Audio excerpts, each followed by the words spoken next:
رمضان مبارک غزوہ بدر جب مسلمانوں کی تعداد تو 313 تھی، لیکن سامنے جو لشکر تھا اس کی تعداد تگنی تھی، یعنی کہ 3 گنا زیادہ تھی. لیکن وہ پروردگار کی ذات پر توکل اور وہ جو محبت رسول ہے یہ صلی اللہ علیہ وسلم یہ بتا دیتی ہے کہ چاہے آپ تعداد میں کم ہو لیکن خدا کی پاک ذات پہ توکل اور اگر محبت اور رسول کی دل میں، تو آپ کوئی بھی بڑی جنگ، کوئی بھی بڑا غزوہ آپ جیت سکتے ہیں. یہ توکل ہم مسلمانوں میں اس وقت ہونے کی بہت زیادہ ضرورت ہے. یہ میں چاہوں گی نور بھائی ذرا ہم اس کے پس منظر کے حوالے سے بات کریں غزوہ بدر کے. بسم اللہ الرحمن الرحیم. دیکھیں ایک لشکر جا رہا ہے اور ابو سفیان اس کو لے کے جا رہے ہیں، اور وہ لوگ تھے کہ جو مکے کے سارے جن کا پورا سرمایہ مکے کے لوگوں کا لگا ہوا تھا، اور نبی علیہ الصلوۃ والسلام نے جو جنگ کی یا اٹیک نہیں بلکہ دفاع میں کی، کیونکہ وہ چھوٹی موٹی جنگ سے وہ مستقل کر رہے تھے، تکلیف دے رہے تھے. تو نبی علیہ الصلوۃ والسلام نے صحابہ سے ایک مشورہ کیا. سعد بن عبادہ رضی اللہ تعالیٰ عنہ بھی وہاں موجود تھے جو مہاجرین میں سے تھے. اچھا حضور پہلے ابو بکر صدیق نے کہا، پھر عمر فاروق نے کہا، مگر حضور کی چاہت تھی کہ مہاجرین کہیں کہ کیا کرنا ہے. تو اس پہ سعد بن عبادہ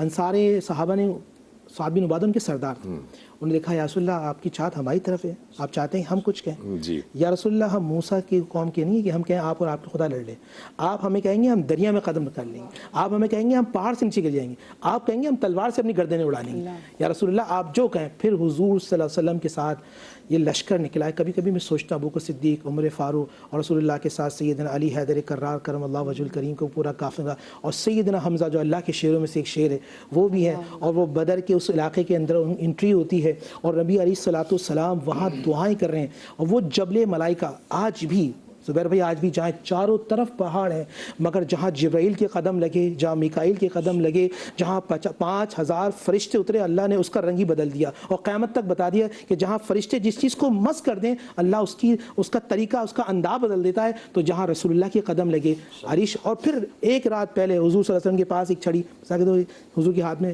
چھڑی ہے اور فرما رہے ہیں ابو جہل یہاں قتل ہوگا، عتبہ یہاں قتل ہوگا، شیبہ یہاں قتل ہوگا، فلاں قتل یہاں. 70 جگہ نشان لگائے.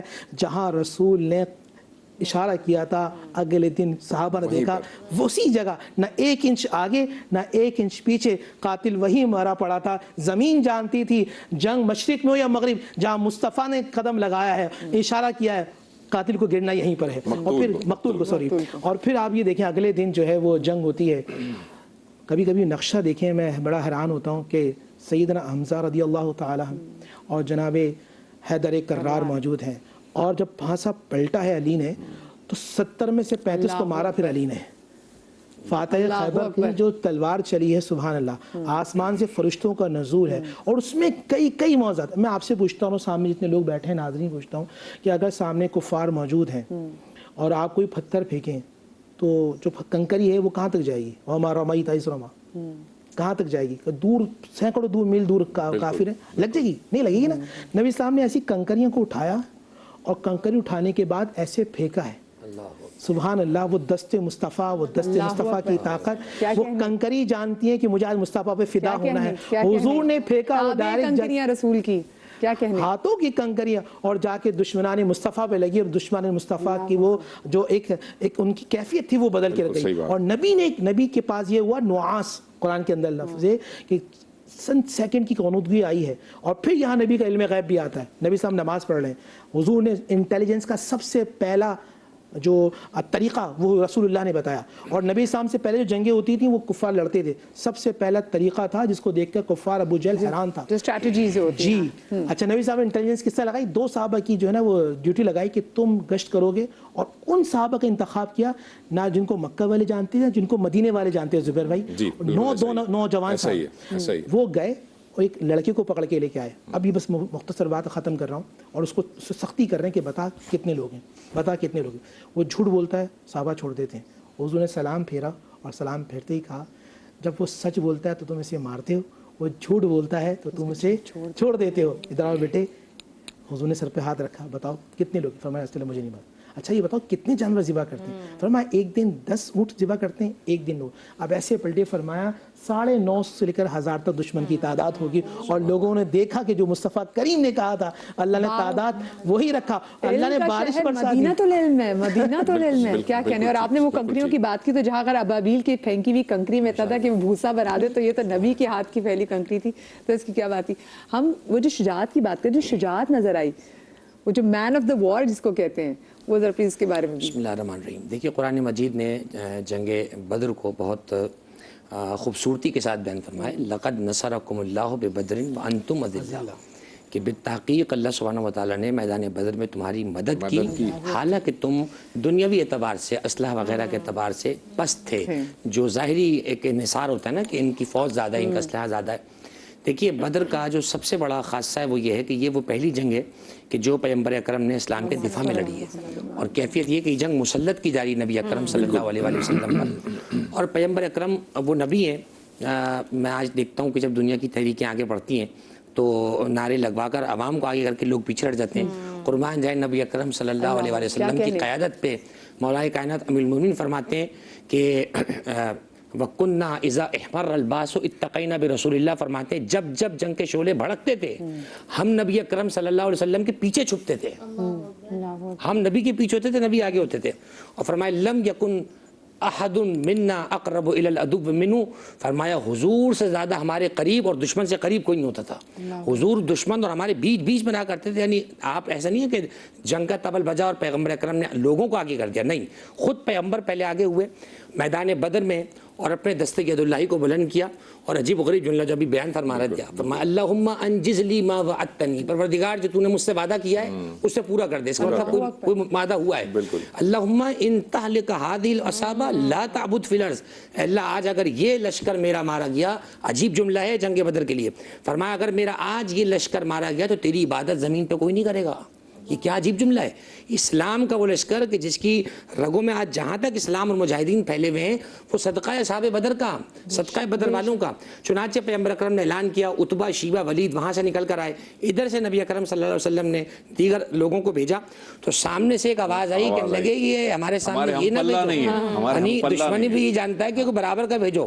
اب نبی اکرم آئے اور سب سے پہلے اپنے اہل بیت کی طرف مخاطب فرمایا قم یا حمزہ، قم یا علی، قم یا عبیدہ، فرمایا تم تینوں کھڑے ہو، اور تینوں کو ایک کے مقابلے بھیجا۔ روایت ہے کہ حضرت حمزہ نے جو ہے وہ اپنے فریق کو جو ہے وہ تحقیق کیا، حضرت عبیدہ نے اپنی جگہ، اور جب حضرت حمزہ کو سپورٹ کی ضرورت پڑی تو مولا کائنات لڑتے لڑتے اس طرف گئے۔ امام ابن اسحاق تاریخ کے بڑے امام ہیں، وہ فرماتے ہیں کہ کانا اکثر قتل المشرکین یوم بدر لعلی علیہ السلام، اور جیسے مسلم نے فرمایا کہ اکثر مشرکین، اور بعض روایات میں یہ بھی ہے کہ لا فتح الا علی سیف الذوالفقار کا جو نعرہ ہے وہ حاتف غیبی نے جنگ بدر میں لگایا۔ اور دو باتیں کہہ کے تمام کرتا ہوں، بدر استقامت کا ایک ایسا استعارہ بن گیا کہ آج تک جو اس ثبات کی مثالیں پیش کی جاتی ہیں بدر ہے۔ حضرت ابو الفضل عباس علیہ السلام کی زیارت جب ہم کربلا میں کرتے ہیں تو ایک زیارت کا فقرہ ہے، حضرت عباس کی زیارت میں جو امام جعفر صادق علیہ السلام نے پڑھی ہے، ایک عجیب جملہ ہے، اشہد انک مضیت علی ما مضی بہ البدریون، امام صادق فرمایا اے عباس میں گواہی دیتا ہوں آپ اس راستے پر چلتے ہوئے گئے جس راستے پر بدری لوگ تھے، وہ استقامت، وہ اللہ پر یقین، وہ توکل۔ تو میں سمجھتا ہوں آج جو حالات حاضر ہیں، آج جو امت مسلمہ کا فریم ہم بگڑا ہوا دیکھ رہے ہیں، آج نصرت الہی موجود ہے، ہم میں وہ کیپیبلٹی نہیں ہے، ہم میں وہ محبت، اس کو جذبہ کہیں کم ہو گیا ہے، تو ہمیں چاہیے کہ اپنے جذبہ ایمانی کو بلند کریں۔ وعدہ ہے وَأَنْتُمُ الْأَعْلَوْنَ إِن كُنْتُم مُؤْمِنِينَ، بالکل ایسی، بالکل ٹھیک ہے جی۔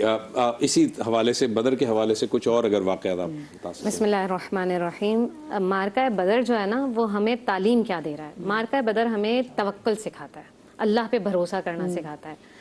جب نبی اکرم صلی اللہ علیہ وآلہ وسلم نے مکہ چھوڑا تو کعبہ کو مڑ کر دیکھا اور کہا کہ اگر میرے شہر کے لوگ مجھے یہاں سے نہ نکالتے تو اے کعبہ میں تجھے کبھی نہ چھوڑتا۔ اور رسول کعبے سے بڑی محبت کرتے تھے، اس کا اندازہ آپ اس بات سے بھی لگائیں کہ نبی اکرم صلی اللہ علیہ وسلم جب یہاں مدینہ میں آئے تو قریباً 17 مہینے تک آپ نے بیت المقدس کی جانب نماز تو پڑھی، لیکن بار بار چہرہ رسول صلی اللہ علیہ وسلم آسمان کی طرف دیکھتے تھے کہ اللہ جو ہے وہ کعبے کو قبلہ بنا دیں، اور اللہ رب العالمین نے حالت نماز میں یہی حکم دیا، اور نبی اکرم صلی اللہ علیہ وسلم نے کی جن لوگوں نے پیروی کی ان کو عشرہ مبشرہ ہم کہتے ہیں.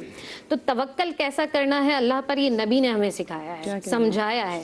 اور آپ یہ دیکھیں کہ نبی اکرم صلی اللہ علیہ وسلم کے جو اصحاب ہیں نا, انہوں نے کیا کہا کہ ہم سمندر میں کود جائیں گے, ہم پہاڑ سے نیچے اتر جائیں گے, کب ہم اپنی گردنوں کو کاٹ لیں گے اگر آپ کا ایک حکم ہو. تو رسول کی اطاعت, من یطع الرسول فقد اطاع اللہ, جس نے رسول کی اطاعت کی اس نے اللہ کی اطاعت کی. اب نبی اکرم صلی اللہ علیہ وآلہ وسلم جب پہنچے ہیں نا بدر, تو آپ صلی اللہ علیہ وآلہ وسلم نے جو انتخاب کیا ہے جگہ کا, وہ جگہ پتھریلی سی تھی. اور آپ یہ دیکھیں کہ ہم بعض اوقات معاملات میں کہتے ہیں کہ یار یہ میرے ساتھ صحیح نہیں ہو رہا, یہ جگہ ٹھیک نہیں ہے, یہ جگہ ٹھیک نہیں ہے, لیکن اللہ کی اس میں مصلحت کیا ہے وہ ہم نہیں سمجھ سکتے ہیں. رات میں اللہ نے وہاں برسات برسائی اور اس سے وہ جو پتھریلی زمین تھی وہ صحیح لیول ہو گئی. ٹھیک ہے. اور پھر آپ دیکھیں اللہ نے انہیں میٹھی نیند سلا دیا تاکہ وہ آرام بھی کر سکیں. ایک اونگ طاری ہو گئی, سب کے سب سو گئے. اللہ نے انہیں تقویت بخشی نیند کے ذریعے سے.